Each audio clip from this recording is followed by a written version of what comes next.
Makikita niyo, nagluluto ako ng lugaw, tapos may durug-durug na karne. May makikita pa agan. Oh, kalit. Baliw. Ano sabi mo? Ano sabi ni mama? Sabi ni tita. Ano? Ano ngayon? Ano ngayon lang?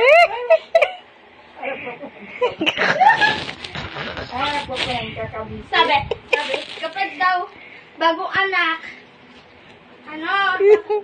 yung anak daw, ano sa lugaw, isahog, Papakaita. sa baby. Bakit? Sabi ni tita, yun ang rinig ko. Kaya kapag, nagka-baby sila mama, gusto yun at yun. Kadiri. Or si Brownie. Tatagtarin natin yung baby. Yung yung tuta. Yung sarap.